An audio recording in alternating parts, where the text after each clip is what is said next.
Hey guys, it's D the B here, and today I'm going to be talking about Loki, the first episode. Originally, I was going to save this for a big review, like what I did with Falcon and the Winter Soldier, which was a show that I originally liked from the beginning and then hated in the end.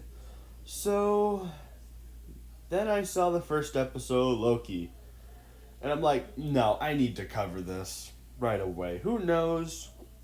Maybe for the rest of the episodes, I'll do a big old review, or maybe I'll just review every episode at a time, criticize every stupid thing that I find in the show. Who knows? It's uncertain.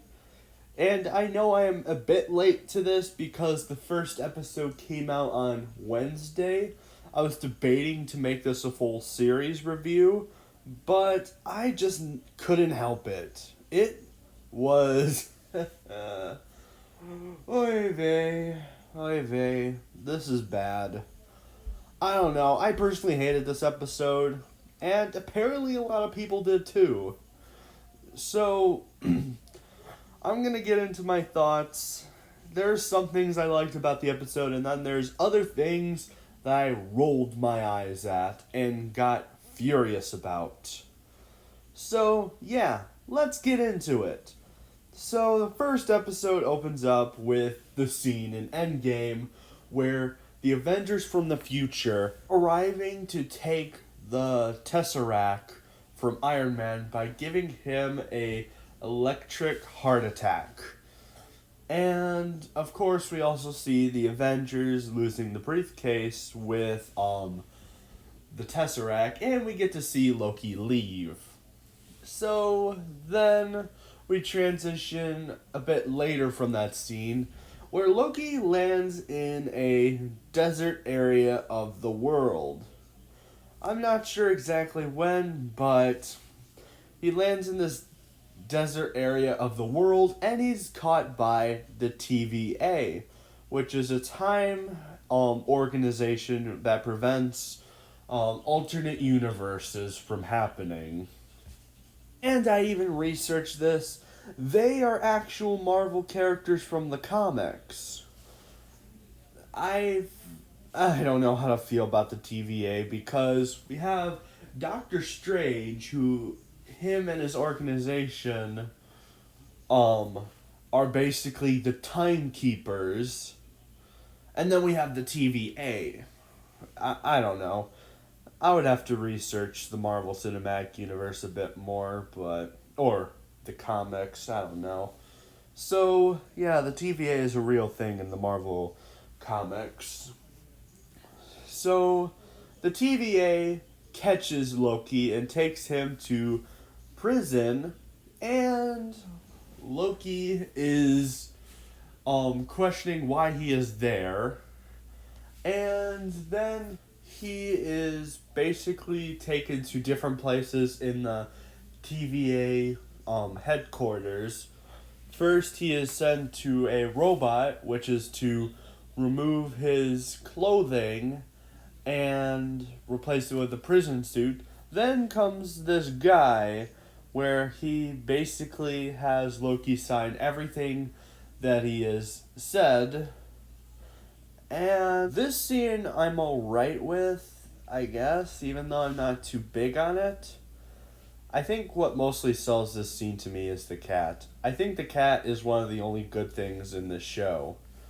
The cute little cat. Yes, it sounds a little hypocritical, but I don't care. But continuing on, Loki says this is absurd. Another paper prints, and the guy's like, sign this too.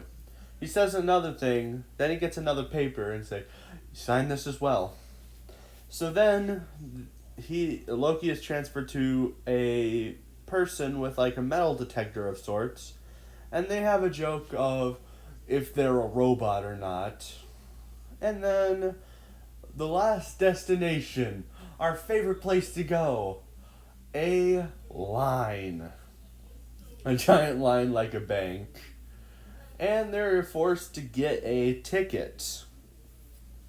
And they basically wait in line even though there's like two people there. they could just walk up and just go like, hey, because there's only like two people there. The first guy that isn't Loki gets disintegrated because he doesn't have a ticket.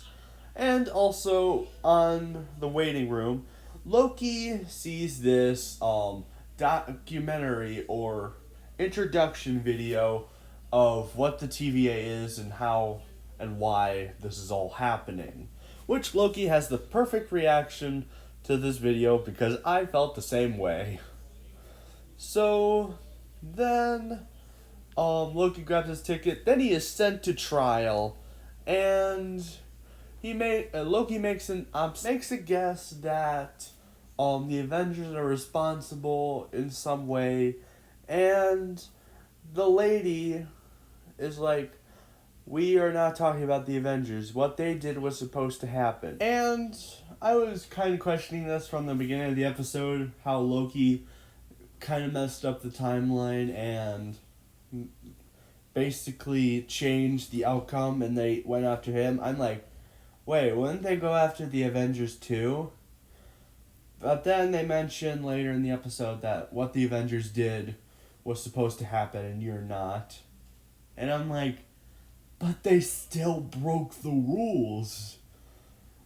Shouldn't they go to jail as well? Including how they were responsible for Loki getting away in the first place? Well, technically, it was an accident, but it was technically their fault. But that's just my opinion on that. So then some lawyer guy comes and he wants to talk to Loki and help him figure out what's wrong with him. Loki and the guy look through his life, blah blah blah. The lawyer guy and the security woman go out. They talk. Loki escapes, and then Loki wanders into the office of the building, and guess what we discover as he's grabbing the Tesseract? There is more than one Infinity Stone for each one. And they mention, oh, we have tons of those. We mostly use them for paperweights. And I was just like, when I saw that scene, wow, thanks Marvel. You made Endgame and Infinity War super pointless. Or more, in Endgame. Because instead of traveling through time to grab the Infinity Stones, the guys could have just like, take one of these spare ones that we have. I don't know. It makes Endgame so pointless now. It just makes it all pointless. That huge time travel stuff, it makes it so pointless. And now the point of Endgame is ruined because of it. Because they have all these other stones because the original Infinity Stones were destroyed and now they have tons of them. So, what was the point of traveling through time? I don't know, maybe it's just me because I feel like it's so pointless now. But that's probably just my perspective on it. So then Loki goes back to the movie area and watches his whole life go by him. And he eventually gets a hold of the thing that makes him rewind and does it to the security guard. Then Loki in the end is like, I do it because of something. I can't remember what he said, but then we find out that there is other Lokis, or at least what I got from it. I watched the episode twice because I missed details from the first time, but we find out that there's more than one Loki that I'm aware of. And then we get to see some being take some TVA members and kills them and stops the time reset. And yeah, that's it. This episode. I really wanted to just put this in a giant review, but I can't. I need to separate this one. And I'm most likely going to separate the other ones, even though I don't want to watch the series again. Ah, boy. Yeah, if I had to give this episode a rating, I'd give it a 4 out of 10. No, wait, 3 out of 10. Because it was stupid, it broke the Marvel continuity. So, yeah, I personally did not like this episode. But what did you think of it? Tell me in the comments. Have a nice day, guys.